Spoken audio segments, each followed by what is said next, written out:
Fumar tranquilo en tu casa y que te caiga la federal. En los 80, eso era real. Pero llegó Basterrica y la Corte Suprema tiró magia. Dijo que tu privacidad no se negocia. Este fallo le puso freno al Estado y bancó el derecho a vivir sin que te jodan por lo que haces puertas adentro.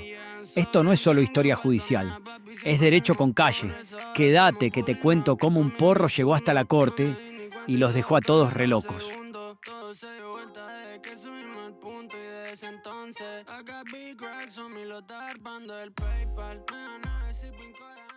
Buenos Aires, 1979. Dictadura militar. La policía irrumpe en el domicilio de Gustavo Basterrica sin orden judicial. Sí, así como lo escuchás. Entran directamente, sin autorización, sin flagrancia, sin nada. Lo encuentran en posesión de 1,6 gramos de marihuana. No estaba vendiendo, no estaba repartiendo, no estaba haciendo apología ni nada por el estilo. Solo tenía para consumo personal. ¿Y qué hace el Estado? Le aplica el artículo 6º de la Ley 20.771, que en ese momento penaba incluso el consumo personal de estupefacientes. O sea, lo procesan y lo condenan simplemente por tener droga para sí, en su casa. Ahora, detengámonos un segundo. ¿Puede el Estado meterse así de una en la vida privada de una persona? ¿Dónde queda el derecho a la intimidad del artículo 19 de la Constitución Nacional? Gustavo Basterrica apeló y años después, ya en democracia, el caso llegó a la Corte Suprema. Pero este no era solo un juicio más, era una bomba jurídica a punto de estallar. La discusión ya no era solo si tenía o no marihuana, sino si el Estado tenía derecho a castigar conductas privadas que no afectan a terceros.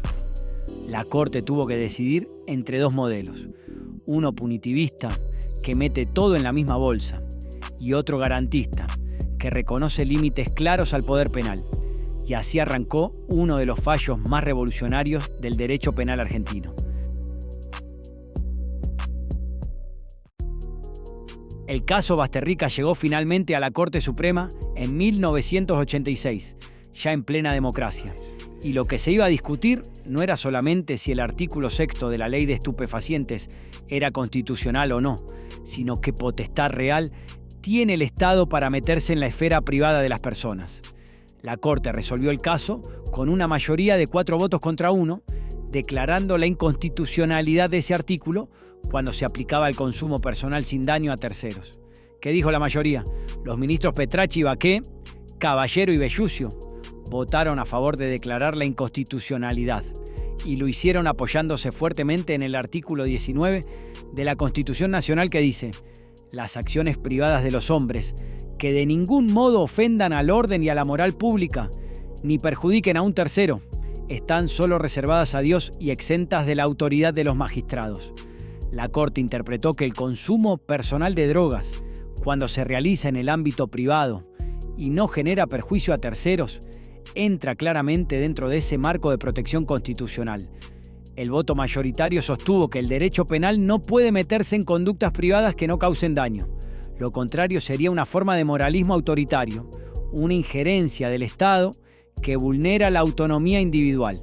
Además, plantearon que el fin del derecho penal no es moldear la moral de las personas, sino proteger bienes jurídicos concretos, y que en este caso no había ningún bien jurídico dañado. No hubo violencia, no hubo terceros involucrados, ni siquiera un intento de comercialización. En resumen, para la mayoría, no se puede criminalizar una conducta solo por su inmoralidad subjetiva. No hay delito si no hay afectación a derechos de terceros. Penalizar el consumo privado vulnera el derecho a la intimidad. El juez Carlos Fait fue el único ministro que votó en disidencia en el fallo Basterrica. Y su postura es muy relevante porque representa una visión distinta del alcance del artículo 19 de la Constitución Nacional y de cómo debe funcionar el derecho penal frente a conductas privadas que, aunque no generen un daño inmediato, podrían tener proyección colectiva. ¿Qué argumentó Fait? Primero, Fait sostuvo que el consumo personal de estupefacientes no es una conducta inocua, aunque se realice en el ámbito privado. Para él, no era una acción estrictamente individual, sino un fenómeno que forma parte de un problema mayor, la drogadicción como cuestión social. La drogadicción, incluso cuando es individual, tiene efectos sociales. No se puede analizar como si fuera una acción aislada, sin contexto, razonó. Segundo, defendió la intervención del Estado a través del derecho penal para prevenir los daños potenciales que genera el consumo de drogas, incluso en casos donde no haya afectación directa a terceros. Desde su perspectiva, el Estado tiene no solo el derecho, sino el deber de proteger la salud pública como bien jurídico colectivo. Tercero, Fait introdujo una noción de proyección social de ciertas conductas privadas. Según él, aunque el consumo se realice dentro del domicilio y sin afectar directamente a otro, el acto contribuye a normalizar el uso de drogas, lo cual puede derivar en efectos lesivos a nivel social, aumento de la demanda, fortalecimiento del narcotráfico, deterioro de la salud pública, entre otros. No se trata solo de proteger al consumidor, sino a la comunidad entera, que puede verse afectada por la expansión de ese tipo de conductas. Cuarto, interpretó el artículo 19 de forma menos absolutista. Si bien reconoció su vigencia, sostuvo que ese artículo no impide al Estado intervenir cuando hay un interés público en juego, como la salud colectiva, el orden público o la seguridad. Es decir, que las acciones privadas pueden ser objeto de regulación penal si, aunque indirectamente, comprometen valores sociales relevantes. El artículo 19 no es una barrera infranqueable. El Estado puede y debe actuar si lo privado tiene consecuencias públicas. Finalmente, citó jurisprudencia y doctrina internacional para reforzar la idea de que el derecho penal tiene una función preventiva y no solo represiva. Desde esa óptica, prohibir el consumo personal podía estar justificado como una medida de política criminal razonable, dentro del marco del Estado constitucional. En síntesis, de manera muy conservadora, Fait dijo: el consumo personal puede parecer privado, pero tiene efectos sociales. El Estado debe intervenir preventivamente para proteger a la comunidad. La intimidad no es absoluta. Puede ceder frente a bienes colectivos como la salud pública. El derecho penal tiene también un rol preventivo, no meramente sancionador.